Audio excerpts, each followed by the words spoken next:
Hello students and welcome back again in your geography class. I am Anand Pandey, your geography teacher.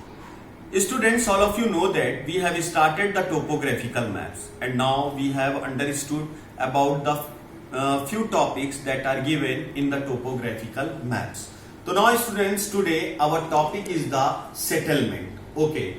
So now if you are thinking, what is settlement? What is the work of the settlement in the topographical maps? How we are going to recognize about the settlements? So actually now the different types of settlements are given in the topographical maps. So now today we are going to understand about the few types of settlements that will come in your board examination. Actually now we are going to study about the four types of settlement, like the nucleated settlement, like the linear settlement, like the scattered settlement, like the radial settlement. So now these are the four settlements that are present in your topographical maps and now we are going to understand.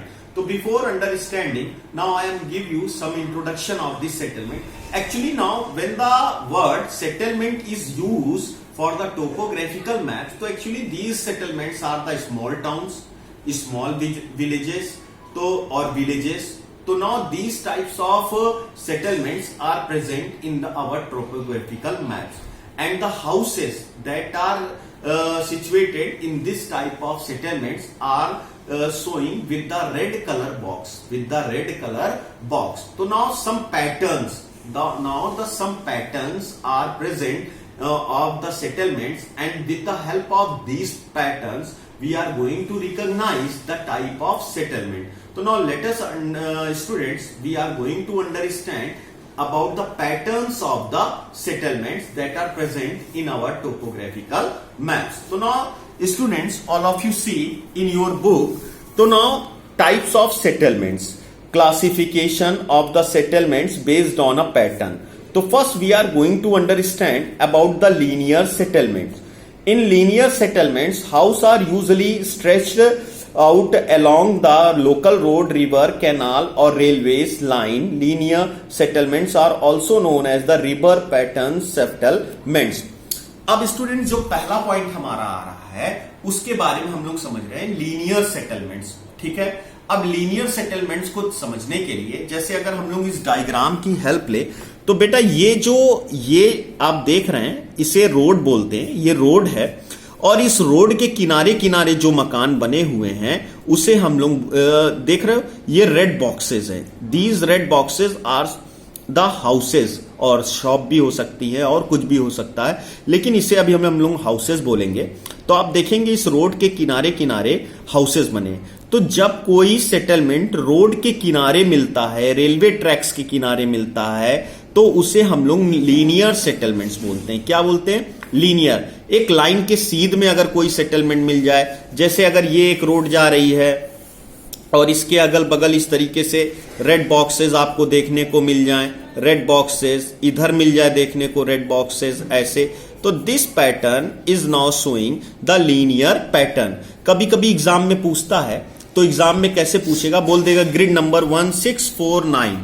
Now which type of settlement given.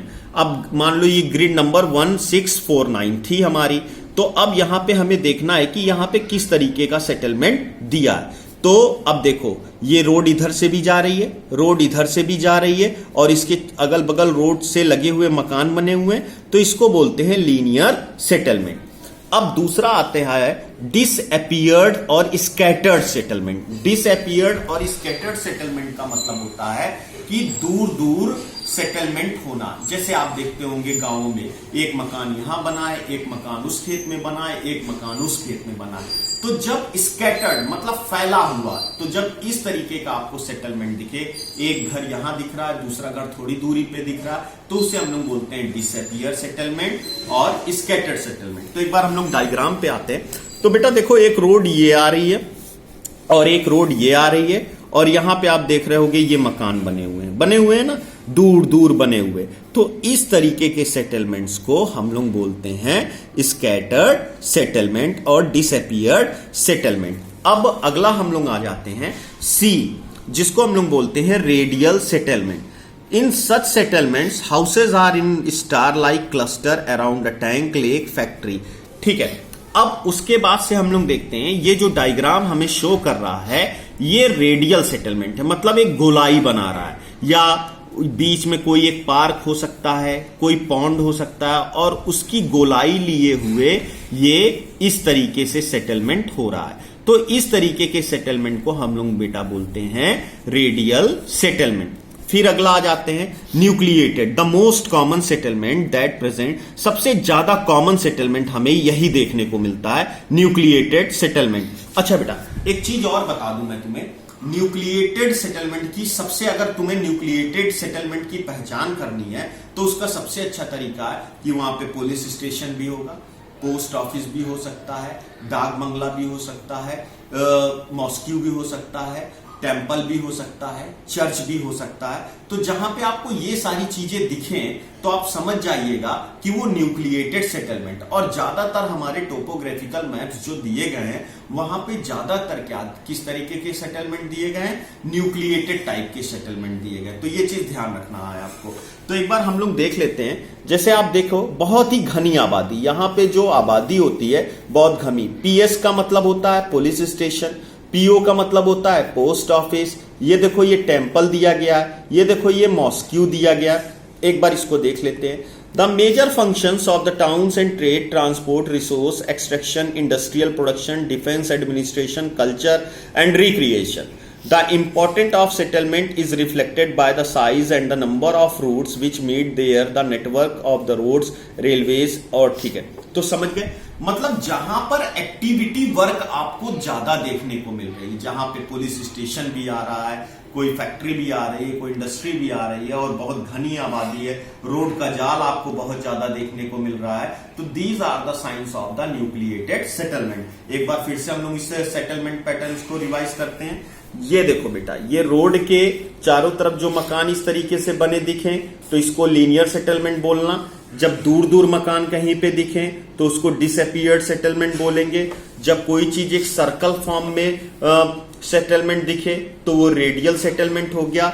और जब इस तरीके की आपके पास position बन जाए तो इसे न्यूक्लिएटेड सेटलमेंट कहते हैं।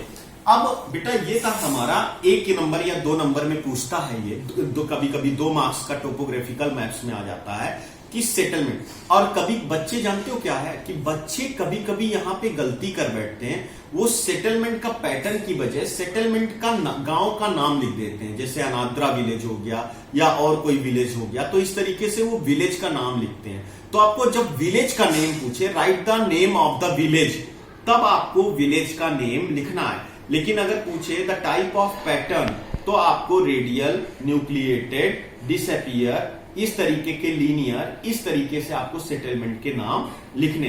अब एक बार हम लोग टोपो शीट पे आते हैं बेटा और प्रैक्टिस करते हैं कि सेटलमेंट क्या है। अब जैसे बेटा हम लोग अगर देखें, फोकस, जैसे हम लोग ये देखें, जैसे आप ये देखो ये रेड बॉक्सेस यहां पे दिए गए और ये रामपुरा विलेज है। तो आप यहां पे देखें कि ये रामपुरा विलेज है, छोटा सा गांव है, यहां पे सारी चीजें हैं। फिर उसके बाद से हम लोग यहां पे आते हैं अंत्रोली विलेज। अब आप यहां पे देखिए ये भी एक छोटा सा विलेज है, यहां पे रेड बॉक्सेस दिए गए हैं। फिर यहां पे देखिए मितान, माटी, मोती भटमल में, तो यहां पर भी रेड बॉक्सेस दिए गए। तो इस तरीके से ये बॉक्सेस प्रेजेंट रहेंगे और ये बॉक्सेस जो हैं आपको वो सेटलमेंट्स के बारे में बताते हैं। फिर जैसे अगर हम लोग यहां पे आ जाए तो यहां पे देखो रेवदार सेटलमेंट दिया गया है, पुलिस चौकी भी दी गई है, कई तरफ से रोड आ रही, घनी आबादी है। तो ये किस तरीके का सेटलमेंट हो गया, ये न्यूक्लिएटेड टाइप का सेटलमेंट हो गया। तो now I hope students today from this video all of you understand about the types of settlement pattern. So students, all of you see the video and practice the settlements that are given in your topographical maps. Thank you.